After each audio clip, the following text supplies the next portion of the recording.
กราบสบายดีเลยสวัสดีเด้อพ่อแม่พี่น้องFCเบิร์ดสุขสุขคนบอกว่าจะอยู่ภายในและก็ต่างประเทศเนาะกันยินดีต้อนรับเข้าสู่ช่อง YouTube ของแม่สมหวังชาแนลมาพบมาพอกับแม่สมหวังวันนี้ก็จะได้นำพา FC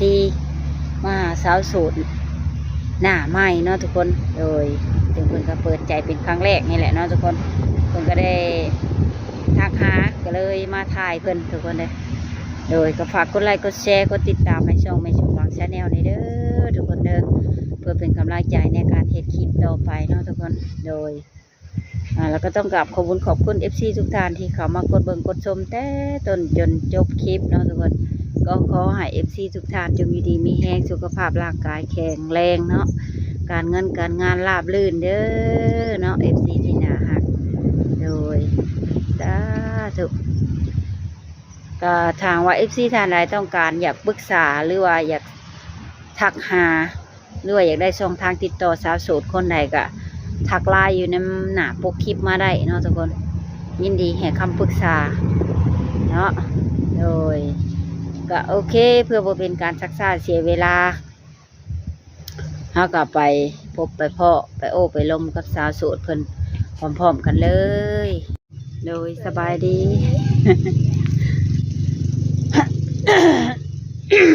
โอ้ยหมาดคอด่ะโอ้ยวันนี้การพา FC มาหาสาวโสดเองเนาะเป็นสาวโสดหน้าใหม่ทุกคนเลยก่อนอื่นขออนุญาตถามชื่อก่อนนะชื่อว่าจากไหนเนาะอาลิงโอ้เดี๋ยวคือชื่อจีนชื่ออย่างเนาะ ตอนนี้อายุจักปีแล้วตอน21 ปีวันนี้นี่ออกมาเปิดใจหาคนคุยชื่อบอกหรือว่าครูชีวิตคนคุยบางทีคุยถึงใจก็คุยชีวิตกับนี้ผ่านมานี่เคยแต่งงานแล้วบ่ยังบ่เคยสู้แฟนได้จะเคยมีแล้ว เขาเฮียนอยู่บ่แต่ผ่านมาจบแล้วจบมา7พุ่นแล้วบ่ได้ไปเฮียนต่อบ่นี่บ่ เป็นได้เศรษฐกิจบ่หรือว่าตั้งอยากยาเศรษฐกิจบ่ดีเศรษฐกิจบ่ดีอยู่ในครอบครัวเจ้านี่เพิ่นมีลูกจักคนคนน้อยสิเจ้าผู้ที่เท่าไหร่ใช่ลูกหล่าโดยอ้ายนี่มียิ่งอยู่บ่มียิ่ง3ผู้ชาย2โอ้เพิ่นมีครอบมีครัวแล้วบ่มีเบิดแล้วโอ้ยังแต่เจ้าคนเดียวขอโทษเด้อพ่อแม่นี่ก็ยังเบิดบ่อาชีพหลักอยู่เฮือนเจ้าน่ะเฮ็ดหยังเฮาก็บ่เฮ็ดเวียกซัพพอร์ตที่แม่ออกไปนาแล้วขายเลขบ่ได้ปลูกมันเฮ็ดแต่นาเฮ็ดนาแล้วก็ปลูกผักปลูกขายบ่ผักหรือว่าปลูกกินมันบ่พอได้ขายออกมาเปิดใจมื้อนี้นี่มีสเปคตั้งไว้อยู่บ่มี มากแบบใดบางคนเอาใจใส่มาคนเอาใจใส่เสมอต้นเสมอปลายเอาเว้าไปเลยเอาใจใส่แต่แค่เลยเนาะอายุได้จ้ะเอาก็ประมาณ50ปลายโอ้รุ่น50เลยค่ะฮะ60บ่ถ้าสมมติว่า20ปลายอยากเข้ามาจีบมันนะได้บ่เอาตกลงแล้วเอาประมาณ20ปลายหาจักปี50เนาะลาวไทยหรือว่าต่างประเทศได้บ่ได้เนาะทางตัวเจ้าเองนี่มีนิสัยใจคอแบบใดเป็นคนแบบใจห้อนบ่โวยวายบ่เวลางอนจ้ะแบบไรตัวเองเงาะอะไรเห็นไปแล้วตัวเองเงาะเงียบ เงียบเนาะชุบงุ่มเงากันแล้ว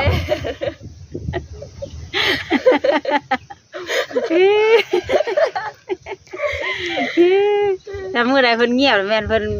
บ่พอใจแล้วเนาะมีเรื่องบ่พอใจเออบ่แม่นแบบโวยวายแบบ เงียบ เว้าคำหยาบคายบ่แม่นเนาะ เงียบเลยบ่ว่าบ่เว้าเลยบ่เสร็จอีก เออคือเจ้าเสร็จมาหลายๆเป็นคืบนี่ก็บ่ตอบนะ บ่ต้องเครียด ฟังไว้เรื่องสิเออเสร็จมานั่นนั่นนี่ก็บ่ยอมตอบอีกนะเนาะถ้าหายงอนเฮ็ดได้สิหายงอนบัดต้องมีแนวมายั่วบ่หรือว่า แม่ มีแนวมายั่วถึกใจแล้วก็ ดี เออก็สิเป็นประมาณนั้นเนาะ โดย ลูกสาวหล่าเอ้ยเนาะเอาแต่ใจเด้อ วันนี้นุ่มๆของเขานี่ถามว่าเพิ่นเป็นพ่อห้างนางใหม่ได้สินางรับได้บ่ แต่ได้ทุกคนเลยตรงนี้ผิดพลาดมาเลยหั่นแหละ อืมบ่มีไผแบบเลือกเกิดได้ดอกเนาะอืม มันก็บ่มีใครแบบที่เลือกครูได้ อืม เลยนี่ อืมขอเพียงอนาคตเฮ็ดให้มันดีเนาะ แม่น ทางว่าเพิ่นสูบยาเลยสินะสูบยากินเหล้ากินเบียร์ได้บ่ สูบก็อย่าสูบให้เห็นบ่มัก อืมกินเหล้ากินเบียร์ได้ค่ะ ได้แต่ก็อยากให้กินเป็นยาม โอ้ นี่มีงานนี่จังกิน แม่ คือปล่อยฝ่ายเว้าบ่ได้เนาะบังเอิญมีงานทุกวัน วันนี้คัน FC เพิ่นอยากมาลิ้นฮอดเทือนฮอดชานเด้นะสะดวกต้อนรับอยู่บ่ ก็ให้บอกก่อนเพื่อมาญาติบ่เห็นเฮา อืม ก็อยากให้บอกล่วงหน้าก่อน ก็เดี๋ยวนี้มันก็มี FC อยากมาลิ้นหลายๆคนเด้ลักเถือเพิ่นมาก็พอได้พามาลิ้นน้ำสมมุติว่าเพิ่นอยากมาลิ้นน้ำนะ ก็อยากให้บอกก่อน เพื่อมาบ่เห็นเฮาได้สัก จนเราไปสิวาลีอีกแล้วเนาะ แม่ คุมื้อนี้เฮ็ดเวียกเฮ็ดงานหยังทางเจ้าเอง บ่ได้เห็น ขายแต่เลข แม่ เลขนี่กินตัวเปอร์เซ็นต์มันบ่หรือว่าแนวใด กี่เปอร์เซ็นต์ สมมุติขายแสนหนึงนี่ได้จัก เท่าไหร่ 9,000 ได้ 9,000 กีบ แม่ เออขายมื้อหนึงนี่ได้หลายเติบอยู่บ่ บ่หลายมันก็ได้200,000 300,000 แม่ค้าเลขหลายเนาะ แม่นคู่มือนี้หลายแม่ค่ะเลยใส่กัน ผู้ซื้อเป็นว่าซื้อในโทรศัพท์อีกก็ได้ แม่ที่หนีอีกคนเดียว เออก็ได้เปอร์เซ็นต์หน่อยแท้เนาะ เปอร์เซ็นต์น้อยเด้คันเลขจัก10แล้วเปอร์เซ็นต์หลายอยู่ อืมอันนี้ซื้อ1,000กีบนี่ถึง90นะบ่ แม่ โอ้เฮาบ่ได้ค่าดีก่อนตัว70เนาะ แม่ ไผก็หุ่มชื่อตัวนี้ อืม ประเทศไทยนี่เคยไปแล้วบ่ เคย ไปเห็นงานบ่หรือไปเที่ยว ไปเฮ็ดงาน ได้จักปี ประมาณ5เดือน ได้5เดือน 5 มา มาบ้านมาพักผ่อนเมื่อยบ่ไหว เออเฮ็ดงานยัง เฮ็ดงานทานอาหาร หลายชั่วโมงบ่มื้อหนึงเฮ็ด เข้างานตี 4เลิกงานทุ่มหนึ่ง ฮะ เขาเรียกนะตี 4ถึงตี อืมตี4แต่ดึกๆตอนเช้าล่ะ 4แม่ บ่เลิกได้ใช่บัด 7 โมงเลย 7 โมงแรงโอ้ถือว่าบ่เว้นเลยเนาะเออยืนบ่หรือนั่ง ยืน โอ้ ยืน ยืนแล้วก็ เขาก็พัก พักฮอดบ่ชั่วโมงน่ะ มันก็แล้วแต่ลูกค้าเขาก็แล้วแต่เห็น กินอยู่ฟรีบ่ ลูกค้าจะกินเองจ่ายคณะเขาไป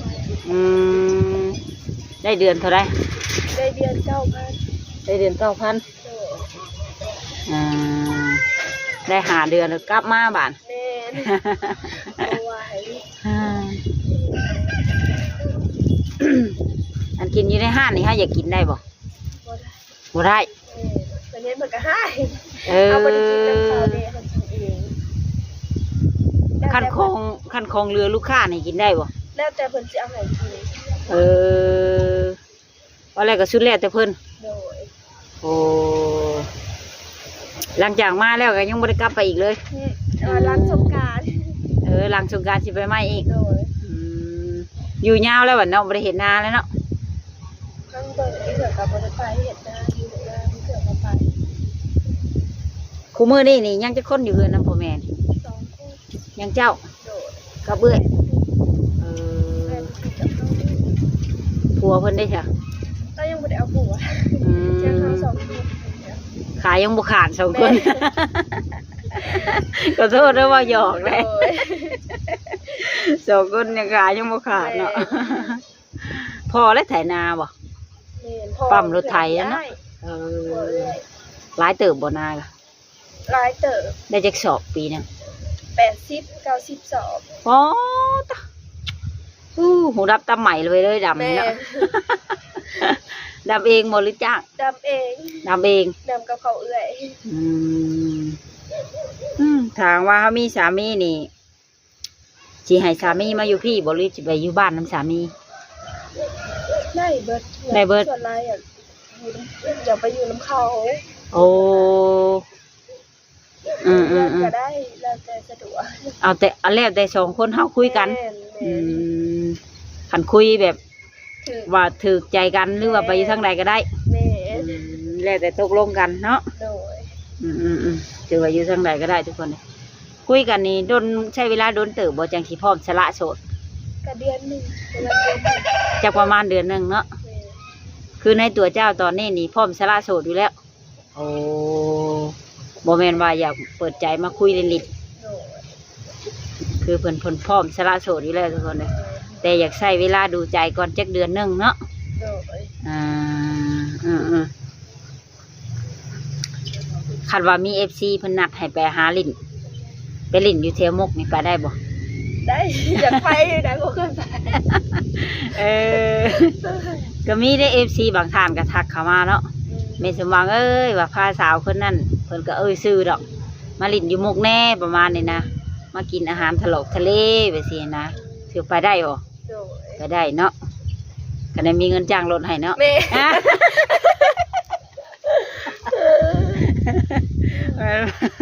ก็มีเงินจ้างรถนี่ไปบ่ได้ บ่ได้บ่มีเงิน ก็คือว่าอยากไปอยู่แต่ไปบ่ได้เนาะ แม่ อืมต้องออกมาเปิดใจนี่พ่อแม่ฮู้อยู่บ่ ฮู้ เออเดี๋ยวเพิ่นอนุญาตด้วยเนาะ โดย อืม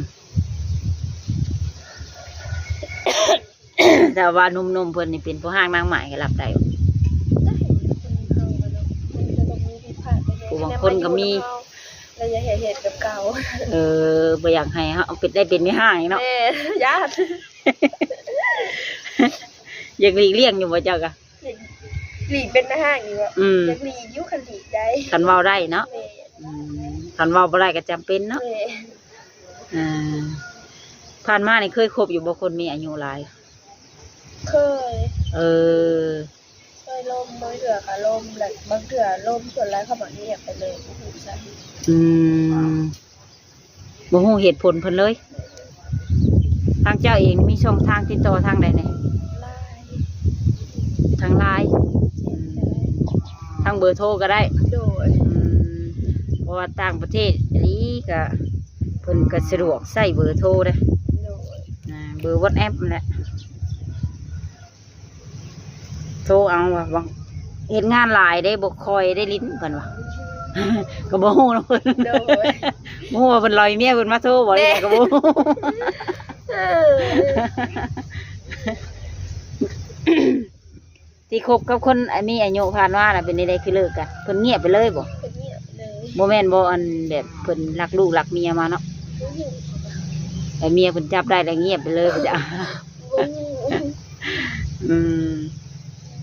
จะมีความคิดในใดจังอยากคบคนรุ่นใหญ่แบบ เขาเอาใจเก่ง เออเอาใจเก่งเนาะ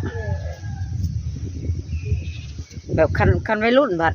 จู้จี้เกินไปบ่ แม่น อ่าเห็นจังได๋เห็นซ่อนรถนำผู้นั้นผู้นี้นี่ได้มาอธิบายให้ฟังอีกแล้วเนาะ แม่เมื่อย พอไปพอมาแล้วก็เร็วกันบาดเลยก็เลยขี้คร้านเนาะคันคบคนรุ่นใหญ่นี่เพิ่นสิบ่ถามจู้จี้จุกจิกเกินไปเนาะ แม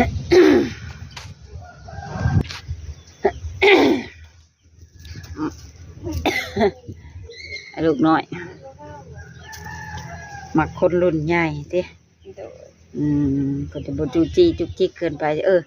แล้ววันนี้เจ้าสะดวกรับสายหรือว่าสะดวกคุยกับเพิ่นในเวลาใด สะดวกโทร สะดวกโทรเลยนะ ประมาณตอนแรง6-7 โมง โอ้6-7 โมงแรงเนาะ โดย คันว่ามื้อใดเลขออกนี่ก็ถือว่าบ่อยากว่างปานใดบ่ แม่น อ่า บ่อยากว่างลงบ่ได้แต่ก็เลขออกยานตกกลัว คัน หลังเลขออกพุ่นแหล้วเนาะ แม่น เพราะมัน สนลูกค้าโทรมาซื้อแน่ แม่น อยากส่งหัวขัวเลขแน่บ่านจังน้อยลืมส่งหัวขัวเลขบัด จบเงินตัวเองอีกบ่มีเงิน เป็นโทษแล้วเนาะ แม่น ขาดองบ้านเจ้านี่แพงอยู่บ่ แพง แพงบ่ ไทย เท่าไหร่กะวะ 50 ล้าน 50 ล้าน 50 ล้านกีบบางคนก็60 ล้านกีบเฉพาะบ้านคนลาวเอาคนลาวบ่นี่นะ นี่ คันคนไทยมาเอาคนลาวได้จ้ะ เขาก็บ่ฮู้บ่ เพราะยังบ่เคยเห็นเนาะ แม่น อืมมีคำมีงัวบ่ นี่ ก็สิ50 ล้านนี่ก็บ่ฮอดแสนบาทเนาะสู้ๆนมไทยเฮาสู้ ภาษาลาวภาษาไทยนี่ถือว่าอ่านแตกเบิดเรียบร้อยเนาะ โดย สามารถพิมพ์อ่านตอบแชทได้ แม่น ภาษาอังกฤษได้จ้ะ ได้เป็นบางคำ อ๋อได้แต่ทักทายเล็กน้อย เป็นเรื่องของโทรศัพท์คนนี้ เลยก็มีหยังอยากฝากถึงหนุ่มๆอีกบ่ ทักมาคุยมาเล่นได้เด้อ เลย ขอคนแบบใดจริงใจบ่หรือว่าไงนะ จริงใจเสมอต้นเสมอปลาย เลย แต่แค่เอาใจใส่ หักจริงหวังแต่งเนาะ แม่ ไว้มาหักหยอกๆลิ้นๆบ่ แม่ คือทางสาวเพิ่นก็พร้อมแล้วทุกคนเลยก็โอเคฉันว่านางก็ไว้พอกันใหม่อีกเทื่อหน้าเนาะ โดย สำหรับคลิปนี้ก็สิได้กล่าวคำว่าสบายดี